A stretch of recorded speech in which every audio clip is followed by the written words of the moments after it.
Hiatus by 7:30 Lectures is brought to you by oneinmanila.com and the John Gokongwei School of Management, Sanggunian. Hi there! Thank you so much to 7:30 Productions for having me. My name is Audrey. I am the founder and executive director of WiTech, which is short for Women in Technology. We are a global youth-led nonprofit organization that aims to educate, inspire, and empower youth to break gender barriers and use technology to make a difference in society. I'm also an incoming freshman at Stanford University, where I plan to major in science, technology, and society. My story really starts in a middle school classroom. I was required to take a computer class as part of the DepEd national curriculum. And in this computer class, we had to study how to use platforms like Microsoft Office, Word, PowerPoint, Excel, etc. And quite honestly, at that time in middle school, I did not make much of a career in tech. I didn't even find it that interesting yet. Until one day, my teacher decided to veer completely off curriculum and introduced us to this game where a snake had to navigate a maze using blocks that represented lines of code. That was the first time in my life that I realized that the apps and websites that I had pretty much relied on and used on a pretty regular basis were made using lines of code. And that I too could one day create my own apps and websites through learning this mysterious language of the computers. When I asked my teacher if we would be learning more in-depth programming through this class, I was told that because it isn't part of the national curriculum, we wouldn't be touching the topic any further. But she said I could go online and make the use of tutorials there. So that's what I did for the rest of middle school and early high school. I would go home, do my homework, and quite literally Google free computer science tutorials or how to learn how to code. And through that process, I found so many free resources. I helped Anna and Elsa create snowflakes using blocks that represented lines of code. I went on Codecademy and I learned HTML, CSS, Java, JavaScript. And I even went on YouTube where I looked up free computer science lectures and I found Harvard's introductory CS50 lectures all there available for free.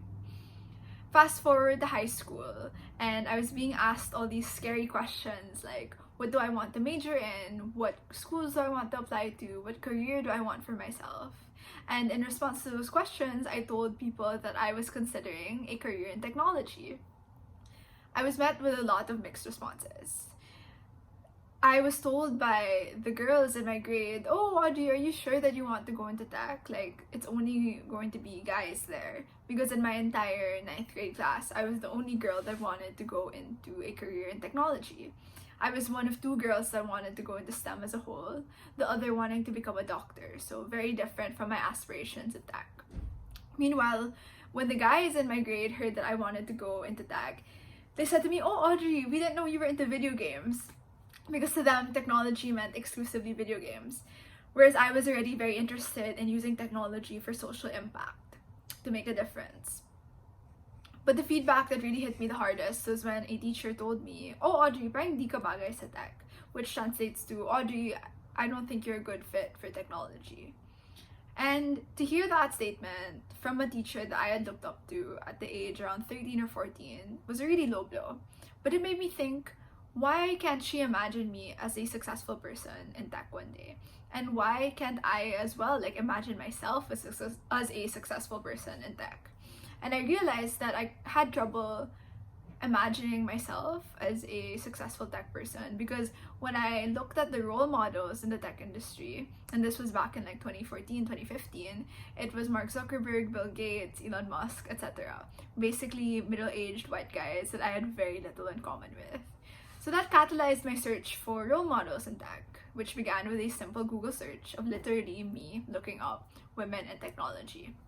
There, I found out about the massive gender gap in tech, not just here in the Philippines, but around the world. I learned that according to the Philippine Startup Survey, only 18% of tech companies were founded by women. And I read that according to Pay Scale, women in tech are paid 18 to 22% less than their male counterparts. In hindsight, reading those stats at the age of around 14, 15, I could have easily told myself, okay, maybe let's not go into a field where I'll be underpaid, underrepresented, and at risk of physical and verbal harassment. But because I was and still am very, very stubborn, I instead got really angry upon reading those stats. I asked myself that why is it just because of gender, men and women are paid differently and given different opportunities? And I asked myself, like, what could I do as a 15-year-old Filipino girl to help close the gender gap in technology and provide more opportunities for young girls like me to feel capable and able to succeed in technology? And that's what began the launch of WiTech, the Women in Tech blog. In 2016, I would literally cold message women in tech that I had found online via perusing the hashtag women in tech on LinkedIn and Instagram. And I would literally cold message these women and say, hi, my name's Audrey, I'm 15 years old, I'm in 10th grade, and I'm looking for role models in tech because I don't have any in my immediate community. Would you be willing to answer some questions, and I'll write up your story in a kind of blog post of sorts that could help inspire more young girls to make careers for themselves in tech. This blog introduced me to some amazing women like Allison Folk, who is a user experience developer and a part-time model from Pittsburgh. Before meeting Allison, I really had this stereotype in my head that to be successful in tech, you had to look and act a lot like Sheldon Cooper or dress like Mark Zuckerberg. But Allison taught me overall that being good at technology and being feminine are not mutually exclusive, and that you aren't required to be anything less than yourself. But as I kept on writing these articles, I kept on stumbling upon this response that, oh, these articles are so inspirational. Which begged the question, what good is this inspiration doing? Is it actually closing the gender gap in tech? Is it actually catalyzing tangible impact? That thought carried into the process of me thinking, okay, how can we turn inspiration into action? Just like with the climate movement, for instance, inspiration is no good if it just means posting Instagram story after Instagram story without actually coupling, say, sustainability Instagram story posts with actually incorporating more eco-friendly habits into your day-to-day. Just like that, when you apply that logic to the gender equality movement, that made me think, okay, how can we turn inspiration into action in terms of closing the gender gap in tech? I was at a hackathon and I noticed that none of these speakers, mentors, or judges were women, and I joked to a group of teenage girls that I was with at that hackathon that why is it always like this? And I said, why don't we host an event geared towards diversity and inclusivity in technology, because we shouldn't be waiting for the adults to do it. And that was how we launched the first Women in Tech conference for students and by students in the Philippines, called WITCON for short. WITCON gathered over 50 students as young as middle school and as fresh as like fresh grads, and we were able to bring them all together in a day's worth of learnings from women in tech, keynote speakers, workshop heads, etc. This event was co-presented by Accenture Philippines and continues to be co-presented by Accenture Philippines up until today.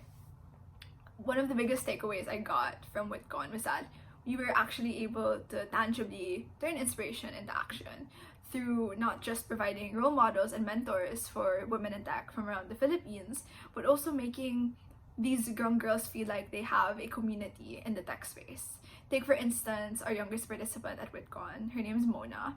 She entered the conference with her mom, and her mom was telling me how her daughter really lacked the role models in tech. And because of WITCON, Mona would now be raving about her experience meeting these women in tech role models because she now has a community. The moment that I really realized that the work that we were doing at WiTech was able to achieve that goal of turning inspiration into action was also when I got a message from Mona's mom saying that Mona wanted to interview me for her school's essay. And when I asked what the prompt was, apparently it was to write about somebody that you look up to. And that made me tear up because I didn't expect that through launching the WiTech blog in 2016, we'd turn into this organization, into this movement of young girls that are demanding better from a field that is being heralded to us as the future. Because what good is this future if it's only really appealing towards 50% of the population? On a high after WITCON, my team and I went back to the drawing board and analyzed really like what we were doing. And we noticed that most of the participants at this Women in Tech conference came from middle to upper class backgrounds, and that they could go home, look up a CS tutorial, and self-teach as I did when I was younger. But in the Philippines, a country with very limited access to Wi-Fi and approximately only 20 to 30% of the country being able to access Wi-Fi at home, we acknowledge that access to technology infrastructure is such a privilege. And if we really want to stand for the principle of equality at WiTech, we're really going to have to make sure that all youth, regardless of their gender or socioeconomic status, get access to tech and the potential to use it for social good. And that's where we launched our We Teach Women in Tech Teach program in Marawi back in 2018. We went to Marawi, a southern part of the Philippines that was bombed in 2017 due to suspected terrorists. And we taught approximately 37 students living in evacuation centers basic programming, basic tech literacy skills like Microsoft Office. We had dealt with students that many of them had never used laptops before. In fact, the bare minimum knowledge of programming was when we asked this one kid that raised his hand what he thought programming was, because he was the only student in that cohort that knew or had heard of programming before. And he said, "Oh, it's that thing where you type really fast, right?" And while my team and I chuckled a bit, it's a very sobering thought to think that that was the highest extent of tech knowledge, of programming knowledge in that community. We Teach has now expanded into different parts of the Philippines, and we've taught over 100 students how to code for the first time. We've also impacted over 1,100 students through our different events, including our roadshows, in which we go into different public and private high schools and elementary schools, and we talk about careers in tech. We want to break this notion that in order to go into STEM, you need to either just be a doctor or an engineer. We want to open up these tech opportunities and open up mindsets of many Filipino students that could have such promising careers in tech. Overall, with WiTech, even though we began as a blog that aimed at celebrating women in tech, we've expanded into a global nonprofit that really aims to make sure that the next generation, the present and future generations of youth, grow up into a tech industry where they feel as if anybody, regardless of gender or background, can go into technology and use its tools to make an impact in their communities. We do this through our 14 plus chapters in 6 different countries around the world. And we do this with every event, every conference, every webinar that we put up that's completely student-led. Thank you so much for this platform, 730 Productions, to share my story. And I hope that for those of you listening, if there's anything that you take away from my story and what I've said so far, it's that you don't need to follow the set path of going to school first, working a couple of years before thinking about how to make a difference in the world. You can start as early as now, using whatever resources you have. Because there will never be no perfect time to start an initiative to make a difference. It's all about going back to the drawing board, asking yourself what you can contribute, and making the use of this privilege that you have, that is access to connectivity and technology. I can't wait to see what you'll do with this privilege, and I'm really excited to have been able to speak to you all. If ever you'd like to connect with me further, feel free to message me, Audrey at WiTech.org, or DM me via Instagram or Twitter. I'm at Audrey Isabel Pe, so that's AudreyIsabelpe.